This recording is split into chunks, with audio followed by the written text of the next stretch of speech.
पेटरवार के मंदिर टोला स्थित नवनिर्मित नीलकंठ महादेव मंदिर में चल रहे श्री श्री 1008 रुद्र महायज्ञ सह शिवलिंग प्राण प्रतिष्ठा महायज्ञ का शुक्रवार को भव्य समापन हुआ। 5 दिवसीय इस महायज्ञ के अंतिम दिन रुद्राभिषेक, वैदिक हवन और पूर्णाहुति के साथ पूरा मंदिर क्षेत्र भक्तिमय माहौल में डूबा रहा। यज्ञाचार्य नरेश कुमार पांडे और उनके सहयोगियों द्वारा हवन संपन्न कराया गया। जय भोले शंकर के गगन भेदी नारों से मंदिर प्रांगण गूंज उठा और भक्ति की अनुभूति हर कोने में महसूस की गई। पूर्णाहुति के उपरांत भव्य भंडारे का आयोजन किया गया, जिसमें सैकड़ों श्रद्धालुओं ने प्रसाद ग्रहण किया। आले सुबह 6 बजे से दोपहर 12 बजे तक श्रद्धालुओं ने यज्ञ मंडप की परिक्रमा कर पुण्य लाभ प्राप्त किया। शुक्रवार देर रात आपू ग्रुप द्वारा भक्ति जागरण का आयोजन किया गया, जिसने श्रद्धालुओं को आध्यात्मिक संगीत में झूमने पर मजबूर कर दिया।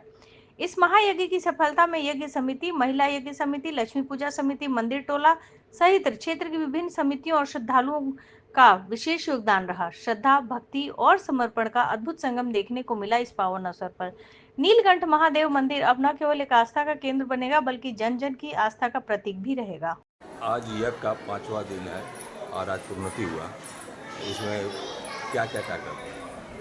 आज हमारा श्री श्री 1008 श्री रुद्र महायज्ञ सब शिव जी, गणपति जी, शीतला मंदिर और एगो गंगेश्वर महादेव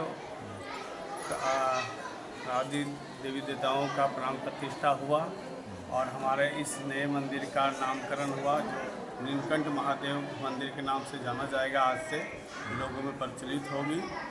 हमारे आचार्य जो मुख्य यजमान थे श्री नरेश पंडित जी और उनके सहयोगी और 10 अन्य जो बनारस से आए हुए महान आचार्य पंडित थे, जो आपके यज्ञ के मंत्रोच्चारण से वातावरण को भव्य किया और शुद्ध किया। पूर्णाहुति के पर रुद्राभिषेक किया गया। रुद्राभिषेक किया हुआ। रुद्राभिषेक के बाद हमारा लोगों का भी उसमें रुद्राभिषेक का सहयोग दिया गया, लोगों को अवसर दिया गया। उसके बाद हमारे यज्ञ मंडप में यह हवन हुआ और अंतिम में पूर्णाहुति हुई और यह यज्ञ यहीं पे समाप्त किया गया। लोग भगवान को लोगों को पुनः विसर्जित किया गया, प्रस्थान किया गया और हमें इस यज्ञ विसर्जित कहाँ किया गया? मंत्रोच्चारण द्वारा विसर्जित किया गया।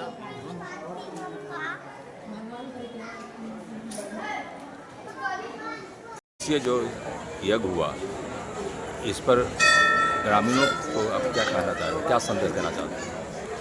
यज्ञ जो होता है वो सभी के कल्याण के लिए होता है।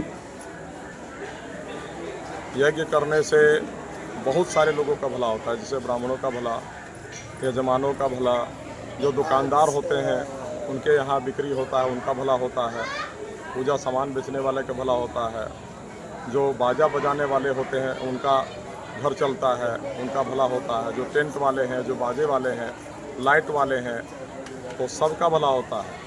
और इतना ही नहीं, यज्ञ करने से जो देवी देवता हैं वो प्रसन्न होते हैं और यज्ञ से जो हम लोगों का जैसे बारिश है वो होता है, जिससे हम लोग का अनाज बढ़िया होता है पैदावार। और यज्ञ के धुआं से हर एक प्रकार का जो रोग होता है वो रोग दूर होता है। हमारे ऋषि मुनि पहले यज्ञ करते थे तो पहले इतना सारा रोग नहीं हुआ करता था। आज के समय में यज्ञ होना कम हो गया है तो तरह तरह की बीमारियां होनी शुरू हो गई, जैसे कैंसर, टीबी, हैजा, बहुत तरह का महामारी वाला बीमारी हो गया। अभी जो इतना वायरस जो आ रहा है, जैसे कोरोना वायरस आ गया, बहुत सारा वायरस आ रहा है, तो यज्ञ जो होता था तो सभी वायरस कटता जाता था। अभी के समय में यज्ञ कम होने के वजह से वायरस नहीं कट पा रहा, जिसके कारण लोग रोगी हो रहे हैं और आयु कम होती चली जा रही है। पूर्णाहुति किस तरह पूजा करते हैं? पूर्णाहुति का मतलब ये होता है, सबसे पहले इसको समझना है।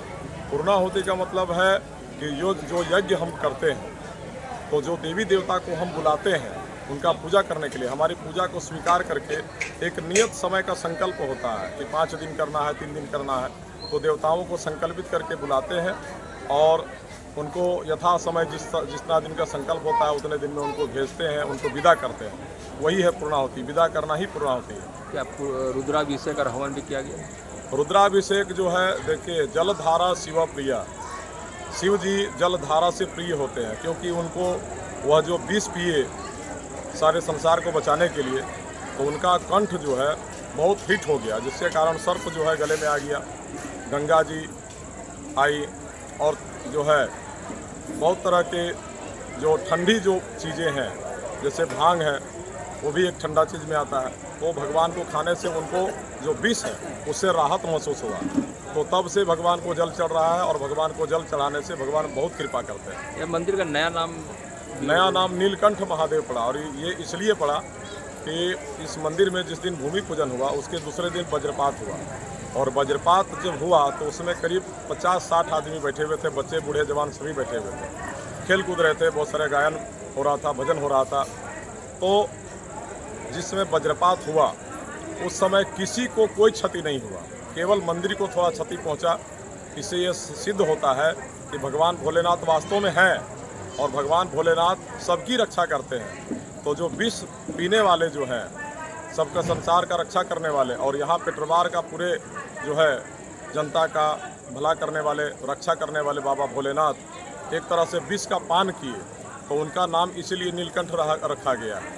कितने आचार्य थे आप लोग? हम लोग 11 यहाँ पर आचार्य थे, 11 ब्राह्मणों के द्वारा यह यज्ञ कराया गया। इन चार का नाम? एक का नाम जो है सब बनारस से आए हुए थे, पवन कुमार दुबे, सुमंत कुमार पांडे, धनंजय पाठक, धनंजय पांडे, और भी बहुत सारे ब्राह्मण थे, जैसे आशीष तिवारी वगैरह, बहुत सारे ब्राह्मण थे। क्या नाम हुआ आपका? मेरा नाम हुआ नरेश कुमार पांडे।